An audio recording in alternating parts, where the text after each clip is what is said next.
हज और उम्रा जो है वो सिर्फ खालिक की रजा के लिए है। वलिल्लाहि, अल्लाह के लिए है, अलम नासी, लोगों पर, हिज्जुल बैती, बैतुल्लाह शरीफ का हज उस पर नहीं जिसके पास पैसा नहीं है, बल्कि फरमाया मन इस्तताअ इलैहि सबीला, फरमाया जो अपने रब की घर में जाके खर्चा बर्दाश्त करने की तौफीक रखता है, इस्तिताअत रखता है, ताकत रखता है, मेरा मालिक जो है सिर्फ उसी पे हज को लाजिम करता है।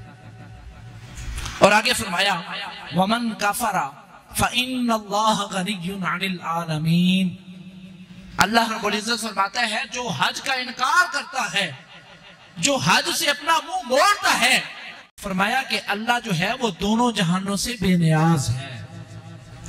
आगे हज की फजीलत के बारे में हजरत अबू हुरैरा रज़ियल्लाहु ताला अन्हु इस हदीस के रावी हैं। हुजूर नबी रहमत सल्लल्लाहु अलैहि वसल्लम की बारगाह में हम एक दफा बैठे थे, हज का महीना आ गया तो मेरे लजपाल नबी सल्लल्लाहु अलैहि वसल्लम ने इरशाद फरमाया कि जो बंदा हज के इरादे से निकलता है और अल्लाह की रजा की खातिर हज बैतुल्लाह अदा करता है, अल्लाह का दिया हुआ हुक्म पूरा करता है और खलूस नीयत के साथ हज अदा करता है, वो इस तरह हो जाता है जिस तरह अभी अपनी माँ के बतन से बाहर आया है। यानी वो गुनाहों से इस तरह पाक हो जाता है जिस तरह वो अभी अपनी माँ के बतन से बाहर आया है और वो सारे गुनाहों से पाक हो जाता है। और एक और मकाम पे हुजूर नबी रहमत सल्लल्लाहु अलैहि वसल्लम ने इरशाद फरमाया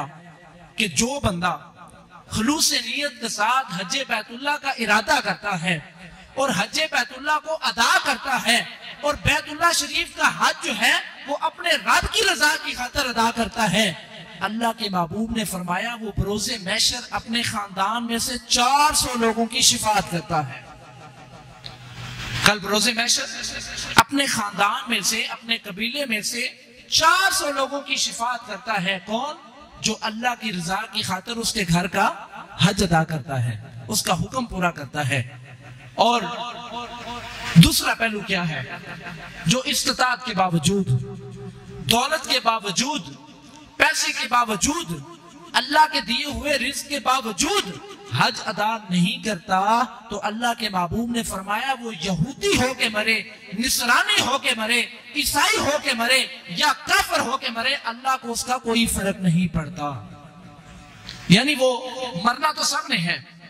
मर तो उसने भी जाना है जिसके पास ताकत थी और उसने अल्लाह के घर का हज अदा कर लिया, और मर उसने भी जाना है जिसके पास ताकत भी थी, तौफीक भी थी, इस्तिताअत भी थी, लेकिन वो अपनी दौलत पे सांप बन के बैठा रहा। तो अल्लाह के महबूब ने फरमाया जो हज बैतुल्लाह अदा करके मरता है वो सीधा जन्नत में जाता है, और जो हज बैतुल्लाह अदा नहीं करता दोज़ख उसका इंतजार कर रही होती है। लेकिन शर्त क्या है? अल्लाह के प्यारे महबूब ने यहाँ हमें आसानी फराम की है और फरमाया कि जिसके पास ताकत है ये सिर्फ लागू उसके ऊपर हुक्म होंगे। आगे फरमाया, किसी साहबी ने अर्ज किया या रसूलल्लाह सल्लल्लाहु अलैहि वसल्लम, अगर किसी के पास दौलत भी ना हो, किसी के पास पैसा भी ना हो, किसी के पास इतने वसाइल भी ना हो, और वो अल्लाह के घर का हज अदा करना चाहता हो, तो उसके लिए क्या पैकेज है? तो सुनिए और अपने ईमान पे और अपने जात पे रश्क कीजिए जो आज अपनी मसरूफियात छोड़ के अल्लाह के घर में जमा हो गए हैं। अल्लाह के प्यारे महबूब ने फरमाया जिसके पास ताकत ना हो, जिसके पास वसाइल ना हो,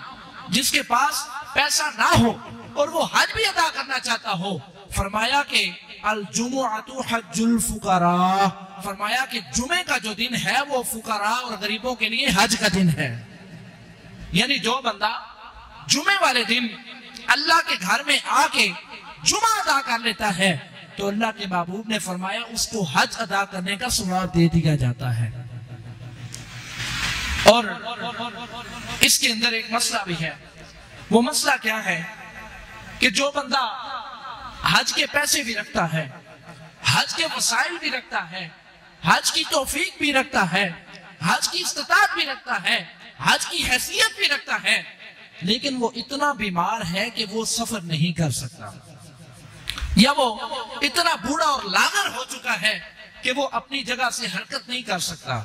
उसके लिए क्या हुक्म है? तो आका करीम सल्लल्लाहु अलैहि वसल्लम ने शरीयत मुत्तहरा में उसके लिए एक आसानी पैदा की है। फरमाया कि वो हज बदल अदा कर सकता है। सहाबा कराम ने अर्ज की, या रसूल अल्लाह, वो हज बदल क्या है? तो आका करीम सल्लल्लाहु अलैहि वसल्लम ने फरमाया कि वो अपनी जगह किसी और को अगर भेज देगा तो मेरा मालिक उसे भी सवाब अता फरमाएगा और उसका भी हज जो है वो पूरा फरमा देगा। यानी इतनी आसानियां हैं, इतनी इसके अंदर मोहब्बतें हैं,